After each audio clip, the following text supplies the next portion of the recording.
अमुको हाबसी स्टेट असिगी यामना अचौबा एपेक्स बॉडी ऑर्गेनाइजेशन क्लब सिंगी अपुन ऑर्गेनाइजेशन बनी अदुना अहानबदा अमुको याम चौबा ऑर्गेनाइजेशन बनी हाइजबग लोइदना अमुकोना AICC अमसु स्टेट की कांग्रेस की NPCC मणिपुर प्रदेश कांग्रेस कमिटी दा थमलक वाफम हाइब तारे याम कनबा वाफम खरा थमकसी अमुकोना तौरोइदबा वाफम हाइरोइदबा वाफम खरा थमकसी मसिगा मरी लेदननी अमुकोना राहुल जी ना ngang amadi face press interview amadi speech ta haikibasi masida amuko se ekoina expect tawriba posi gi wang ma sakhi bhaita aduna amuko si like koigi BJP gi mouthpiece hoina ngang pasi su nungai taba as a organization hoina dum haibirati adi agada bhaitai aduna adugi leibo famsi mana akoigi Rahul ji gi speech to condemn tawi haibasu hai adagi deadline tang kun baki manungda numit humni baki manungda Rahul ji gi speech ka mari leina AICC or state ki Pradesh Congress Committee na responsible logadabani haiba ju haiba deadline ju pi bhaitare haibadi organization amana political party organization of the deadline pi ju akoi sarkar su natabani na masi masu phajadaba haitai loinana hojik Rahul ji na haiba sidi ai adugi matang su thamjage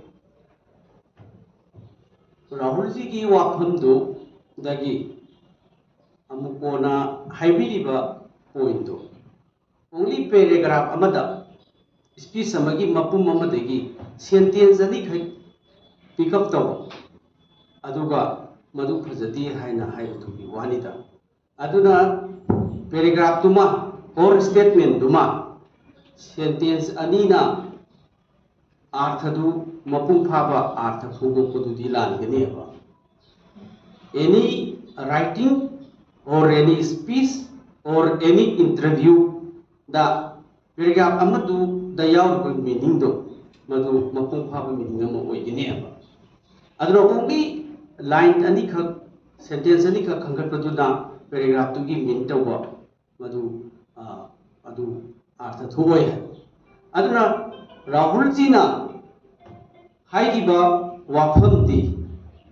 the idea of Manipur. The idea of Manipur Sira Masi has been destroyed, is destroyed or by BJP. It is no longer a state but two states. Masagi Mamagi Mapungoiba, the important point Mudi Hatre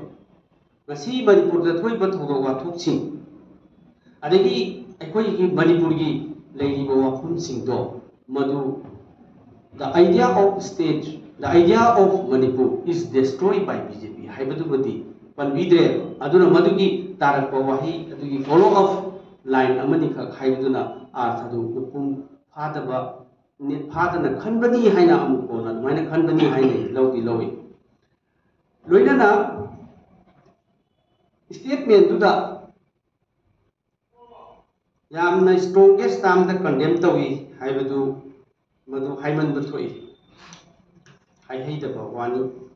adegi leiba poto as if Rahul ji ki capacity dagi or AICC ki capacity dagi Manipur state ani thon gani haiban natti the activity the rule of the BJP Sina Maramakanda BJP, the Maramakanda BJP activity, BJP role, the hatred of the BJP, ꯃꯦꯗꯒꯤ BJPꯒꯤ role drama game ꯃꯌꯥꯝꯁꯤꯡꯁꯦ ꯃꯅꯤꯄꯨꯔꯁꯦ ꯑꯅꯤ ꯊꯣꯛꯍꯜꯂꯕꯒꯨꯝꯕꯅꯤ ꯍꯥꯏꯕꯅꯦꯕ ꯑꯗꯨꯅ ꯑꯥꯔꯊꯗꯨ ꯃꯨꯟꯅ ꯄꯥꯕꯤꯔꯒ condemn ꯇꯧꯕ ꯑꯣꯏꯔꯒꯗꯤ ꯅꯨꯡꯉꯥꯏꯒꯅꯤ ꯍꯥꯏꯕꯁꯨ ꯈꯜꯂꯤ ꯅꯨꯃꯤꯠ ꯍꯨꯝꯅꯤꯒꯤ ꯃꯅꯨꯡꯗ ꯑꯣꯛꯇꯣꯕꯔ ꯇꯥꯡ 10 ꯐꯥꯎꯕꯒꯤ ꯃꯅꯨꯡꯗ ꯃꯁꯤ ꯁꯦꯡꯗꯣꯛꯀꯗꯕꯅꯤ ꯍꯥꯏꯕꯁꯤꯁꯨ मसी बीजेपी गुम्बा पॉलिटिकल पार्टी ना बीजेपी ना हाइबदी थोइदोंना सु इंपोर्टेंट होइदे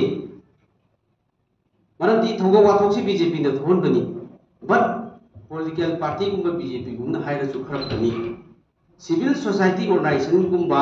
अमुको बना हाइबसी मसी मरम चाबा खरदी वाली अखोइदा तांग कुनबकी मनुंदा सिंगुकनी हाइबसी हौजिक लैतिबा टेंशन्स हौजिक लैतिबा मयामसिंगसे वेब अमदा मयामसिंगसे सिविल सोसाइटी ऑर्गेनाइजेशन सिविलियंस अदगी प्रजासिंग तोंगान तोंगान ऑर्गेनाइजेशन मयामसिंगसे मसी अखोइना मपी मपा लैत्रबदौना मयामसिंगसी कंगाउनरिबा मयामसिंगसी दैसिदा लान उहनबदौना लानना चखिगदौबा थोरकपा याय अदुना मसी सुमाइना यामना टाइमलाइन और अल्टीमेटम डेडलाइन के पीबसी अमुको गुना हाइबसी मर चाबो वाली है खली